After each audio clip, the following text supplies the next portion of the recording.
Bakit daw pinapunta ng doktor yung expression sa psychiatrist?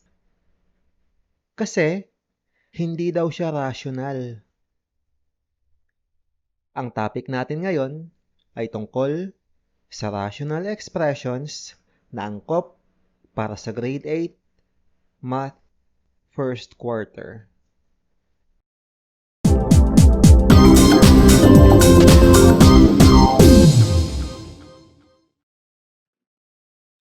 Hey guys! Ako si Kuya Ems at welcome sa Chalk at Lapis. Para abangan ang mga susunod na episode, ma-notify tuwing mag-a-upload ako ng mga bagong lesson, at ipakita na rin ang support para sa Chalk at Lapis, please click the subscribe button pati na rin yung notification bell. Pag-uusapan natin sa episode na ito ang tungkol sa rational expressions. Aalamin natin ano nga ba ang ibig sabihin ng rational expression, paano natin malalaman kung ang expression ay rational o hindi, at paano isi-simplify ang rational expressions. I-review rin natin saglit ang law of exponents. Ang topic na ito ay para sa grade 8 math. Ang rational expression ay ratio o fraction na kung saan ang numerator at denominator ay parehong polynomials. Para alamin kung ano ang polynomials, maaari niyong i-click ang link sa itaas para balikan ng unang episode ng grade 8 math kung saan diniscuss ko ito. Halimbawa ng mga rational expression ay 3 over x at x plus 3 over x squared minus 10x plus 25. Mapapansin na ang mga polynomials sa rational expression ay maaaring kahit na ilang terms o kahit na anong degree at maaari ring constant. Ang rational expression ay yung mga maaaring isulat bilang quotient ng dalawang polynomial, at ang irrational expression naman ay isang expression na hindi ma-express bilang ratio ng dalawang whole number tulad ng square root of x plus 4 o square root of 2.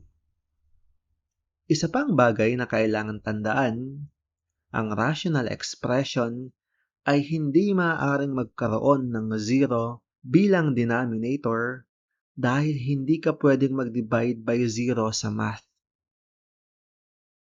Halimbawa, para sa expression na x over x minus 10, ang x ay hindi pwedeng maging 10 dahil kapag sinubstitute mo ang 10 sa denominator, ay magiging 10 minus 10 ito na may sagot na 0 na magre-resulta sa isang undefined ratio.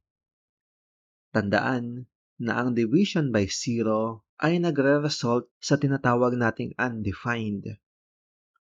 Ang paghahanap ng value ng variable na hindi magre-result sa division by 0 ng expression ay tinatawag na finding the domain.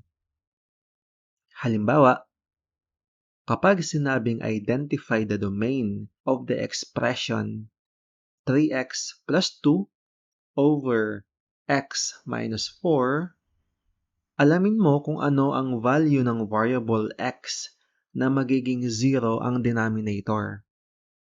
I-equate mo ang denominator sa 0, kaya x minus 4 is equal to 0. Ilipat mo sa kabila yung negative 4, kaya ito ay magiging positive 4. Kaya magiging ang x ay equal to 4. Tinatawag ang ganitong process na finding the roots. Kapag sinubstitute mo ang 4 sa x minus 4, ay magiging 0 ito. At dahil hindi allowed ang division by 0, ang ibig sabihin nito ay hindi mo pwedeng gamitin ang 4 sa expression na ito, kaya ang domain ng example natin ay lahat ng real numbers maliban sa positive 4.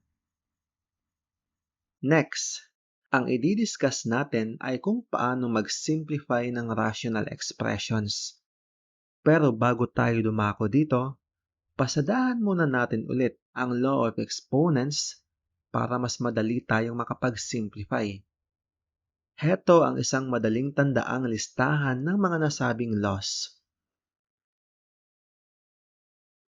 Sa unang law, or law of products, i-add mo lang yung mga exponents.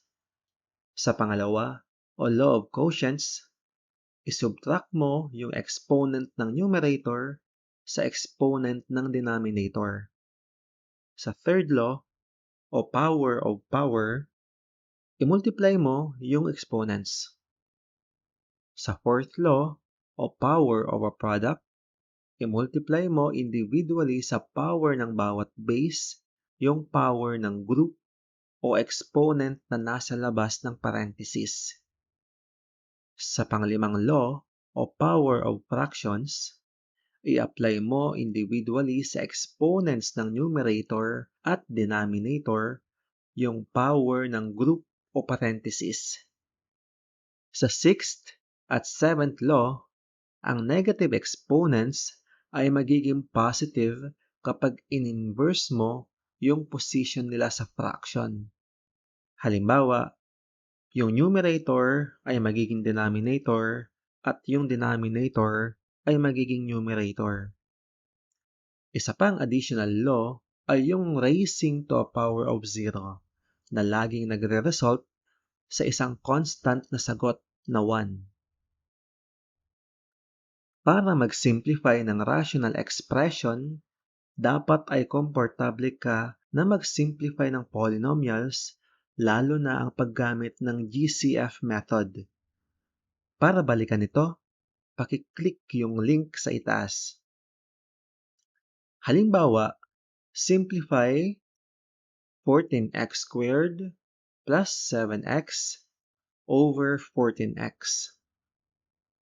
Ang common monomial factor ng numerator at denominator ay 7x.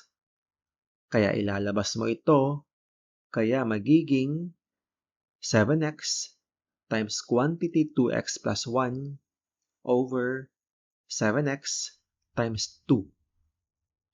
Makakancel out yung 7x, kaya matitira ay 2x plus 1 over 2. Ito ngayon ang simplified form ng example. Isa pang halimbawa, 15y cubed plus 30y squared over 30y cubed minus 45y squared. Gamit ulit ang GCF method, ang common monomial factor ng numerator at denominator ay 15y squared. Ang expression ngayon ay magiging 15y squared times quantity y plus 2 over 15y squared times quantity 2y minus 3. Makakancel out yung 15y squared, kaya matitira ang y plus 2 over 2y minus 3 na siyang simplified form ng example natin. Huling halimbawa ng simplification, i-simplify mo ang x squared minus 9 over x squared plus 6x minus 27. Sa numerator, mapapansin na meron itong form na difference of 2 squares.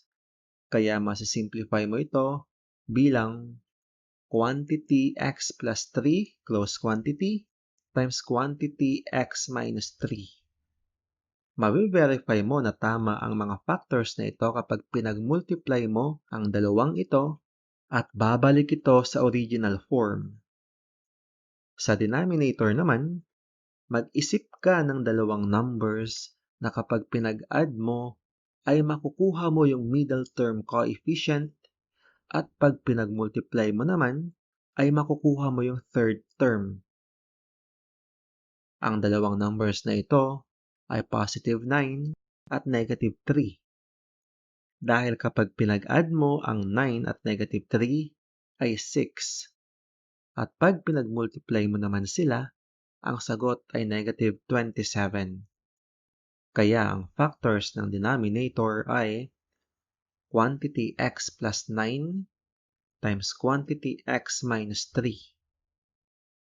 Mapapansin mo ngayon na ang numerator at denominator ay parehong may factor na x minus 3. Kaya pwede mo silang i-cancel out, kaya ang matitira sa expression ay x plus 3 over x plus 9. Ito ngayon ang simplified form neto. Siya nga pala, ang domain ng expression ay lahat ng real numbers maliban sa negative 9 at positive 3 dahil itong dalawa ang roots ng denominator na magre-result sa division by 0. In summary, ang isang rational expression ay isang quotient or fraction na kung saan ang numerator at denominator ay parehong polynomials. Tatandaan na ang denominator ay hindi pwedeng maging 0. Ang domain ng expression ay lahat ng possible values ng variables ng denominator na hindi mag-equal sa 0 yung value ng polynomial. Para mag-simplify ng rational expression, ay dapat maging komportable kayo sa factoring of polynomials, lalo na ang paggamit ng GCF method, at pati na rin ang paggamit ng law of exponents. At dyan nagtatapos ang lesson natin. Kung nagustuhan nyo ang episode natin ngayon, please like the video, leave a comment, and share with your friends para mas marami pang matuto kay Kuya Ems. At kung gusto nyong abangan at panoorin ang mga susunod na lectures ko, please hit the subscribe button as well. Salamat sa panonood at hanggang sa muli!